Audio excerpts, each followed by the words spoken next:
Heureuse de vous retrouver dans votre flash d'information. À la présentation, Awa Koulibaly, la mise en ordre est assurée par Sirou Damili. Reprise du trafic ferroviaire. Le train a soufflé le 9 juin 2023 grâce au sacerdoce d'une équipe de cheminots extrêmement motivés et heureuses de la perspective de percevoir enfin leur salaire après de si longues années. Mais cet espoir rallure depuis plusieurs mois. Est-il en train de tourner au désespoir? Les cheminots sont-ils pris en otage comme le pensent certaines? Par qui? Le département de tutelle. Suite d'orpaillage dans le nord du Mali, crime organisé, réponse ouest africaine du trafic, a publié un rapport intitulé Trafic de main-d'œuvre dans l'EMAPI, étudier des risques dans les sites d'orpaillage saharo-sahélienne. Ce rapport accable les groupes armés signataires de l'accord pour la paix et la réconciliation, ainsi que les groupes extrémistes violents qui tirent profit d'importantes sources de revenus provenant de l'or.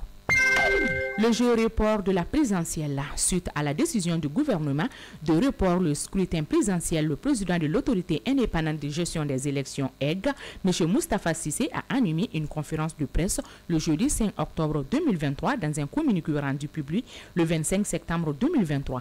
Le gouvernement de la transition a décidé du report pour des raisons techniques de la présidentielle.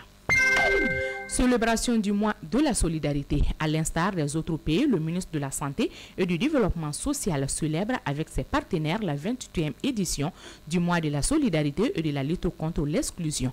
Durant ce mois d'octobre, les consultations médicales sont envisagées pour les personnes du 3e âge en médecine générale et des chirurgies. À l'international, la crise au Niger, Algérie suspend sa médiation. Le premier ministre du Niger avait déclaré avoir pris l'acceptation de certaines médiations sur les réseaux sociaux, déclaration au goût amer pour l'Algérie. L'Algérie a annoncé lundi la suspension de sa médiation en attendant les garanties de la part de Niamey dont l'adhésion au processus est prise avec circonspection.